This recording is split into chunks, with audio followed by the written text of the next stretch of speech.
আল্লাহ তুমি তো জানো আমি আমার উম্মতকে দেওয়া ছাড়া কিছুই নিই না।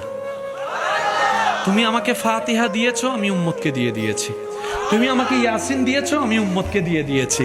তুমি সূরা রহমান দান করেছো, আমি উম্মতকে দিয়ে দিয়েছি। সুবহানাল্লাহ। তুমি রোজা দিয়েছো, আমি উম্মতকে দিয়ে দিয়েছি। আল্লাহ আমি উম্মতকে দেওয়া ছাড়া কিছু নিব না। আমি যে পাইছি আমার উম্মতরা কি বঞ্চিত হবে? আল্লাহ কিছু একটা দাও না, এমন কিছু দাও না যেটা আমার উম্মতরা কামিয়াবভাবে করতে জানলে এই নিয়ামতের ছায়া যেন পায়। আল্লাহ পাক সেই প্রশ্নে খুশি হয়ে যেটা দিয়েছেন এটার নামই নামাজ। সেজন্য বলা হয় আসসালাতু মি'রাজুল মুমিনিন। অনবী আপনি উম্মতরে দেওয়া ছাড়া কিছু নেন না, এটা আমি ভালো করে জানি। ধরেন নামাজ নামক একটা সফটওয়্যার দিলাম, আপনার উম্মত যদি সেটাকে নেওয়ার মতো, একটু হাতের দিকে খেয়াল করবেন, নেওয়ার মতো নিতে জানে, রাখার মতো রাখতে জানে, বসানোর মতো বসাইতে জানে, ইন্নাস সালাতা তানহা আনিল ফাহশায়ে ওয়াল মুনকার, এই নামাজের সফটওয়্যার তার ভিতর থেকে মিথ্যা দূর করাই দিবে, অন্যায় দূর করাই দিবে, অত্যাচার দূর করাই দিবে। সুবহানাল্লাহ বলেন না।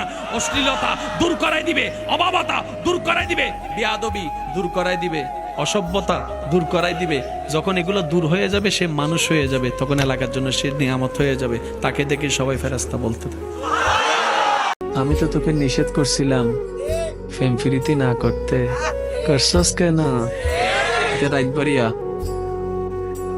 নমাতে রাইতবাড়িয়া হাঁদে ভাই হাঁদরকা হাঁদে সাকা হাই দে কি হাই দে হাঁদে হনে দিয়ে দে হদ উইবে দিয়ে দেরি জীবনে কিছুদিন আগে হইলাম হল যে হাঁটি হাবাই বলি ইবে মসজিদে জাগাইবে এবার ইতে ক্যাঙ্গরে স ইতে ক্যাঙ্গরে বাদনাহার নমাতার কা কি আল্লাহ নমিশের বন্ধুল্লাহ দান আমার কিচ্ছু নগরের শেষ পর্যন্ত ওদের নামাজও হইতো না। নামাজ পড়ি এত করে ওনাকে চেয়েছি, আল্লাহ তো আমাকে দেয় নাই। স কি স্যার আল্লাহ তো মনে রাখবেন, আল্লাহর কাছে চাইতে হবে হালাল জিনিস, হারাম জিনিস নয়।